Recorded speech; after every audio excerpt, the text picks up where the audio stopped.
friends, welcome to Technique. This is Nirmal here, and in this video let's talk about the new Moto G9 Power. So Motorola has launched their latest budget smartphone, the Moto G9 Power, with massive 6000 mAh capacity battery, and this is the latest budget offering in the G9 series. So we have the G9 Power with us. So as of making this video, we are not really sure about the pricing, but Motorola has said that this will be priced below 12,000 rupees. That means the chances are the pricing would be 11,999. So for that pricing, let's see how this device fares, or less than 12,000 price segment, how this device fares. So if this is your first time on this channel, do hit that red subscribe button and also hit the bell icon to get notified of all the videos we publish. So let's get started. So this device is the latest offering in the budget segment. Now if you look at the Moto devices, one of the important aspects about Moto devices is the software. Now here also you get a very clean and stock-like UI. One of the really good aspects about this device, and Motorola is promising updates for this device. This device as of now comes with Android 10 out of the box, and you also get the Moto's additional options like the Moto display. Then you get my UX option, then some gestures are supported. You can customize and personalize the UI, screenshot toolkit, attentive display, then audio effects, media control. Some of the useful options are included in this UI. That's the Moto app.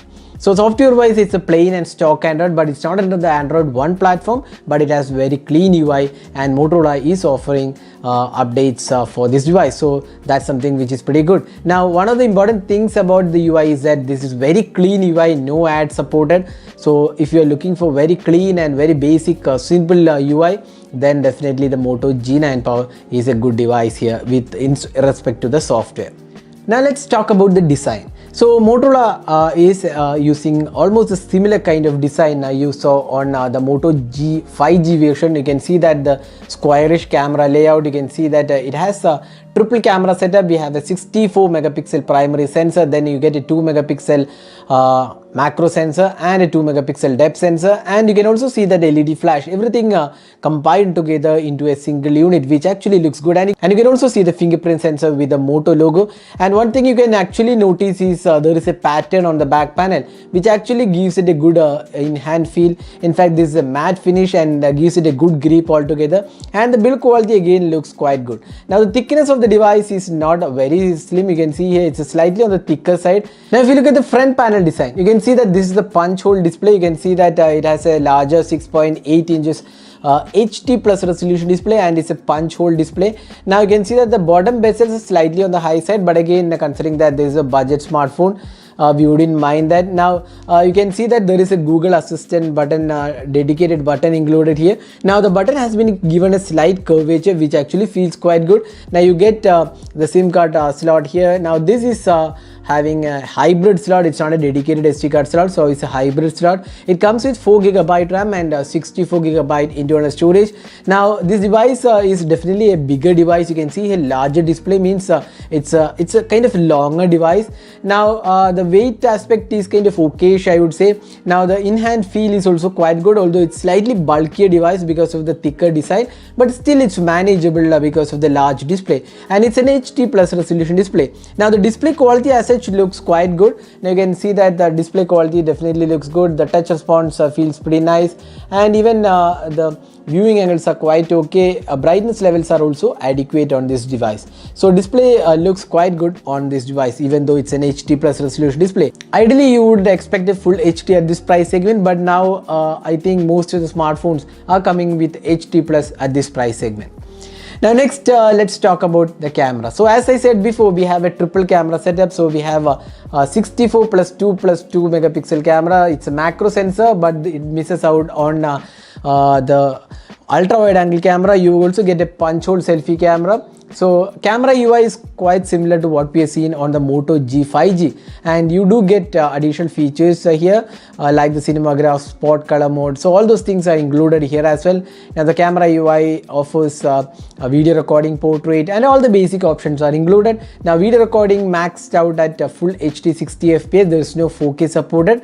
Now video recording quality, all those things we'll talk about in our detailed camera review. So here are some camera samples we have taken with the Moto G9 Power after unboxing, so you can have a look at the quality of the photos taken with this device. So we'll be doing a detailed camera review later, so stay tuned for that.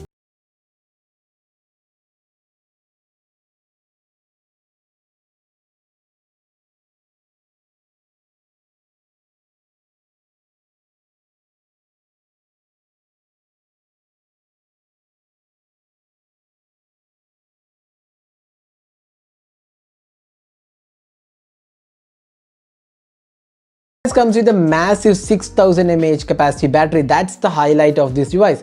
So you get a large capacity battery, and in the box you get a 20-watt charger. So similar to the Moto G 5G, this device also comes with a 20-watt charger. Now, how much time it takes to charge from 0 to 100% that we have to analyze with a 20-watt charger, because it's a massive 6000 mAh capacity battery. So it should take some like 2.5 to 3 hours ideally, but we'll have to test it out. We'll be doing that test later. So there is a 20-watt charger, USB Type-C port, and you get a 6000 mAh capacity battery, which should be really good for like 2 days of battery life. For a normal user, if you are not much into heavy task, you might even get more than 2 days, which is really good on this device.